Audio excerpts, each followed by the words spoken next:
Hi ಎಲ್ಲರಿಗೂ ನಮಸ್ಕಾರ. Welcome back to my channel. ನೀವು ನೋಡ್ತಾ ಇದ್ದೀರಾ ವಿಭು ವ್ಲಾಗ್ಸ್. ಇದು ಮೋಸ್ಟ್ ರಿಕ್ವೆಸ್ಟೆಡ್ ವಿಡಿಯೋ ಅಂತ ಹೇಳ್ಬೋದು. ನನಗೆ ನನ್ನ ಫ್ರೆಂಡ್ ಒಬ್ಬರು ಕೇಳಿದರು, ನಮ್ಮ ಮನೇಲಿ ನಾನು ಹೇಗೆ ಇಡ್ಲಿ ಮಾಡಿದ್ರು ಕೂಡ ತುಂಬಾ ಗಟ್ಟಿ ಆಗ್ತವೆ, ತಿನ್ನೋದಕ್ಕಾಗಲ್ಲ. ನಿಮ್ಮ ಮನೇಲಿ ತುಂಬಾ ಸಾಫ್ಟಾಗಿ ಮಾಡ್ತೀನಿ, ನೀನು ಹೇಗೆ ಮಾಡ್ತೀನಿ ನಮಗೂ ಕೂಡ ಹೇಳ್ಕೊಡು ಅಂತ ಹೇಳ್ಬಿಟ್ಟು. ಹಾಗಾಗಿ ಅವ್ರಿಗೋಸ್ಕರ ಈ ವಿಡಿಯೋ ಯಾವ ಥರ ಮಾಡೋದು ಅಂತ ಹೇಳ್ಬಿಟ್ಟು ನೋಡೋಣ ಬನ್ನಿ. ಫಸ್ಟ್ ನಾನಿಲ್ಲಿ 3 ಬೌಲ್ ಅಕ್ಕಿ ತೊಗೊಳ್ತಾ ಇದ್ದೀನಿ. ಅಳತೆ ಮಾಡಿ ಹಾಕ್ಕೊಳ್ತಾ ಇದ್ದೀನಿ. ಯಾವ ಬೌಲಲ್ಲಿ ನಾನು ಅಕ್ಕಿ ತೊಗೊಳ್ತೀನೋ ಅದೇ ಬೌಲಲ್ಲಿ ಉದ್ದಿನಬೇಳೆ ಕೂಡ ಹಾಕ್ಕೊಳ್ತೀನಿ. 3 ಬೌಲ್ ಅಕ್ಕಿಗೆ 1 ಬೌಲ್ ಉದ್ದಿನಬೇಳೆ ಹಾಕ್ಕೊಳ್ತಾ ಇದ್ದೀನಿ. ನಾನು ಬೇರೆ ಏನೂ ಹಾಕ್ತಾ ಇಲ್ಲ. ಮತ್ತು ಸಬ್ಬಕ್ಕಿ, ಅವಲಕ್ಕಿ ಏನು ಬಳಸ್ತಾ ಇಲ್ಲ. ಬರೀ ಅಕ್ಕಿ, ಉದ್ದಿನಬೇಳೆ ಅಷ್ಟೇ. 3 ಬೌಲ್ ಅಕ್ಕಿ, 1 ಬೌಲು ಉದ್ದಿನಬೇಳೆ ಹಾಕ್ಕೊಂಡು ಈ ಥರ ಒಂದು 3 ಸರಿ ಚೆನ್ನಾಗಿ ತೊಳೆದ್ಬಿಟ್ಟು ನೀರಲ್ಲಿ, ನಂತರ ಅಕ್ಕಿ ನೆನಾಕ್ತಾ ಇದ್ದೀನಿ. ನಾನು 8 ಗಂಟೆ ಕಾಲ ಅಕ್ಕಿ ನೆನ್ಕೊಬೇಕು. ಮಧ್ಯಾಹ್ನ ನೆನಾಕಿದ್ದೆ 12 ಗಂಟೆಗೆ. ನಂತರ ನಾನು ರಾತ್ರಿ 8 ಗಂಟೆಗೆ ಇವಾಗ ನೋಡ್ತಾ ಇರ್ಬೋದು ಚೆನ್ನಾಗಿ ನೆಂದಿವೆ. ಮಧ್ಯಾಹ್ನ ನೆನಾಕಿರೋಂಥ ಅಕ್ಕಿ ಇವಾಗ ನೀರು ಬಸಿದ್ಬಿಟ್ಟು ಇವಾಗ ರುಬ್ಕೊಳ್ತಾ ಇದ್ದೀನಿ ನಾನು. ಎಲ್ಲನೂ ಸ್ವಲ್ಪ ಸ್ವಲ್ಪನೇ ಹಾಕ್ಕೊಂಡು ರುಬ್ಕೋಬೇಕು. ನಾನು ಅಕ್ಕಿ ಮತ್ತು ಉದ್ದಿನಬೇಳೆ ಒಂದರಲ್ಲೇ ಹಾಕಿ ನೆನಾಕೊಂಡಿದ್ದೆ, ಸಪ್ರೇಟೇನು ನೆನಾಕಿಲ್ಲ. ಒಂದಕ್ಕೆ ಹಾಕಿ ನೆನಾಕೊಂಡಿದ್ನಲ್ವ, ಇವಾಗ ಅವನ್ನ ಸ್ವಲ್ಪ ಸ್ವಲ್ಪನೇ ಹಾಕ್ಬಿಟ್ಟು ಮಿಕ್ಸಿ ಜಾರ್ಗೆ ಸ್ವಲ್ಪ ರುಬ್ಬೋದಕ್ಕೆ ಎಷ್ಟು ಬೇಕಷ್ಟು ನೀರು ಹಾಕ್ಕೊಂಡು ನೈಸಾಗಿ ರುಬ್ಕೊಂಡಿದ್ದೀನಿ.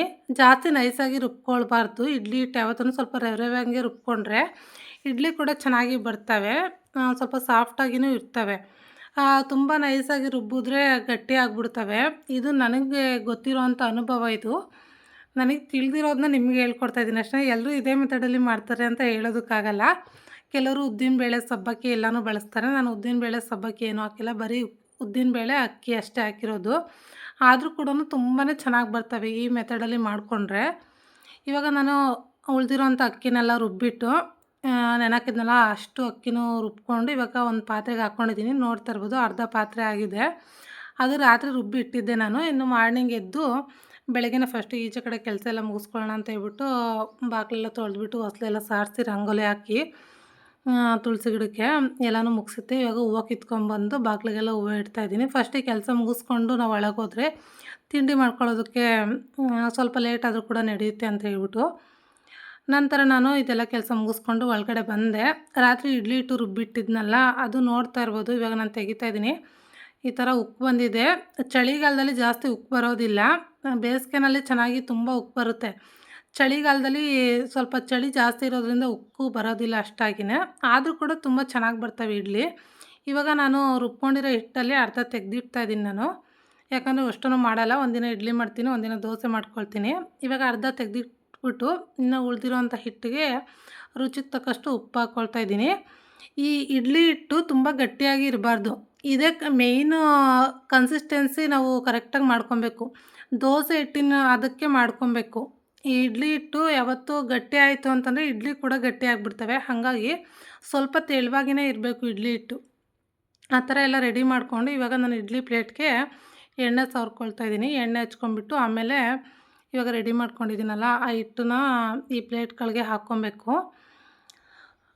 ನಮ್ಮ ಮನೇಲಿ ತಟ್ಟೆ ಸ್ಟ್ಯಾಂಡು ತೊಗೋಬೇಕು ಅಂತ ಅಂದ್ಕೊಂಡಿದ್ದೀನಿ. ತಟ್ಟೆ ಇಡ್ಲಿದು ಸ್ಟ್ಯಾಂಡ್ ಒಂದು, ಅದಕ್ಕೆ ಟೈಮ್ ಇನ್ನೂ ಕೂಡಿ ಬಂದಿಲ್ಲ. ಇದು ನಮ್ಮ ಅತ್ತೆ ಕಾಲದ್ದು ಇತ್ತು, ಅದರಲ್ಲೇ ಯೂಸ್ ಮಾಡ್ತಾಯಿದ್ದೀನಿ. ತುಂಬ ಚೆನ್ನಾಗಿ ಬರ್ತವೆ ಇದರಲ್ಲೂ ಕೂಡ. ಮಕ್ಕಳು ಕೂಡ ಪುಟ್ಟದಾಗಿರ್ತವೆ ಅಂತ ಇಷ್ಟಪಟ್ಟು ತಿಂತಾರೆ ಅಂತ ಹೇಳ್ಬಿಟ್ಟು ಇದರಲ್ಲೇ ಮಾಡ್ತೀನಿ ನಾನು. ನನಗೆ ತಟ್ಟೆ ಇಡ್ಲಿ ಸ್ಟ್ಯಾಂಡ್ ತೊಗೋಬೇಕು ಅನ್ನೋದು ಒಂದು ಕನಸಿದೆ. ಅದಕ್ಕೆ ಯಾಕೆ ಇನ್ನೂ ಟೈಮ್ ಕೂಡಿ ಬಂದಿಲ್ಲ, ತೊಗೋಬೇಕದು. ಇವಾಗ ಇಡ್ಲಿ ಪ್ಲೇಟ್ಗೆಲ್ಲ ಹಾಕ್ಕೊಳ್ತಾ ಇದ್ದೀನಿ. ಹಾಕ್ಕೊಂಡ್ಬಿಟ್ಟು 3 ಪ್ಲೇಟ್ಗೂ ಮತ್ತು ಸ್ಟ್ಯಾಂಡ್ ಒಳಗೆ ಇಟ್ಬಿಟ್ಟು ಇಡ್ಲಿ ಪಾತ್ರೆಗೆ ಇಡೋದು. ಈ ಥರ ಹಾಕ್ಕೊಳ್ತಾ ಇದ್ದೀನಿ ಎಣ್ಣೆ ಎಲ್ಲ ಹಚ್ಬಿಟ್ಟು. ನೋಡ್ತಾ ಇರ್ಬೋದು ಇಡ್ಲಿ ಹಿಟ್ಟು ಸ್ವಲ್ಪ ತೆಳುವಾಗಿ ಮಾಡ್ಕೊಂಡಿದ್ದೀನಿ ನಾನು. ನಂತರ ಪ್ಲೇಟ್ಗಳಿಗೆಲ್ಲ ಇಡ್ಲಿ ಹಿಟ್ಟು ಹಾಕ್ಕೊಂಡು ಇವಾಗ ಇಡ್ಲಿ ಪಾತ್ರೆಗೆ ಅದಕ್ಕೆ ಕುದಿ ಬರೋದಕ್ಕೆ ಸ್ವಲ್ಪ ಹಬೆ ಬರೋದಕ್ಕೆ ನೀರು ಬೇಕಲ್ಲ, ಹಾಗಾಗಿ ತಳಕ್ಕೆ ಸ್ವಲ್ಪ ನೀರು ಹಾಕ್ಕೊಂಡು ಒಂದು ಜಗ್ಗಷ್ಟು ಹಾಕ್ಕೊಂಡಿದ್ದೀನಿ. ಹಾಕ್ಕೊಂಡು ಇವಾಗ ಪ್ಲೇಟ್ಗಳನ್ನೆಲ್ಲ ರೆಡಿ ಮಾಡಿರೋ ಪ್ಲೇಟ್ಗಳನ್ನೆಲ್ಲ ಈ ಥರ ಇಟ್ಕೊಳ್ತಾ ಇದ್ದೀನಿ. ಇಟ್ಬಿಟ್ಟು ಇದು ಕ್ಯಾಪ್ ಹಾಕ್ಬಿಟ್ಟು ಗ್ಯಾಸ್ ಆನ್ ಮಾಡಿ ಗ್ಯಾಸ್ ಮೇಲೆ ಇಟ್ಬಿಟ್ಟು ಒಂದು 15 ನಿಮಿಷ ಬೇಯಿಸ್ಕೊಬೇಕು. 15 ನಿಮಿಷ ಬೇಯಿಸ್ಕೊಂಡ್ರೆ ಕರೆಕ್ಟಾಗಿ ಆಗುತ್ತೆ. ಜಾಸ್ತಿನೂ ಬೇಡ, ಕಡಿಮೆನೂ ಬೇಡ. ಕರೆಕ್ಟಾಗಿ 15 ನಿಮಿಷ ಬೇಯಿಸ್ಕೊಂಡ್ರೆ ಸಾಕು. ಇಡ್ಲಿ ಬೇಯೋದಕ್ಕೆ ಇಟ್ಬಿಟ್ಟು ಇವಾಗ ನಾನು ಸ್ವೀಟ್ ಚಟ್ನಿ ಮಾಡ್ಕೊಳ್ಳೋದಕ್ಕೆ ಮಿಕ್ಸಿ ಜಾರ್ಗೆ ಕಾಯಿ ತುರಿ ಮತ್ತು ಸ್ವೀಟಿಗೆ ತಕ್ಕಂತೆ ನಾನು 1 ಬೌಲು ಕಾಯಿ ತುರಿಗೆ 1 ಬೌಲು ಬೆಲ್ಲ ಹಾಕ್ಕೊಳ್ತಾ ಇದ್ದೀನಿ. ಸ್ವೀಟ್ ಚಟ್ನಿ ಕರೆಕ್ಟಾಗಿರುತ್ತೆ ಸಿಹಿ. ನಮ್ಮ ಮನೇಲಿ ಯಾವಾಗಲೂ ಇಡ್ಲಿ ಮಾಡಿದ್ರು ಕೂಡ ಸ್ವೀಟ್ ಚಟ್ನಿ ಮಾಡಲೇಬೇಕು.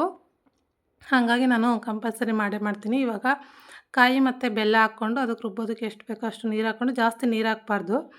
ಅದು ಕೂಡ ರುಬ್ಬೋದಕ್ಕೆ ಇಟ್ಬಿಟ್ಟು ನಂತರ ನಾನು ಇನ್ನೊಂದು ಜಾರ್ಗೆ ಖಾರದ ಚಟ್ನಿ ಮಾಡ್ಕೊಳ್ಳೋದಕ್ಕೆ ಹುರಿದು ಸಿಪ್ಪೆ ತೆಗ್ದಿರೋವಂಥ ಕಡಲೆಬೀಜ ಮತ್ತು ಕಾಯಿ ತುರಿ, ಬೆಳ್ಳುಳ್ಳಿ, ರುಚಿಗೆ ತಕ್ಕಷ್ಟು ಉಪ್ಪು, ಹುಣಸೆಹಣ್ಣು ಮತ್ತು ಹುರಿದಿರೋವಂಥ ಹಸಿಮೆಣ್ಸಿನ್ಕಾಯಿ, ಕರಿಬೇವು, ಸ್ವಲ್ಪ ಕೊತ್ತಂಬರಿ ಸೊಪ್ಪು, ಇದಿಷ್ಟು ರುಬ್ಬೋದಕ್ಕೆ ಎಷ್ಟು ಬೇಕೋ ಅಷ್ಟು ನೀರು ಹಾಕ್ಕೊಂಡು ರುಬ್ಕೊಂಡೆ.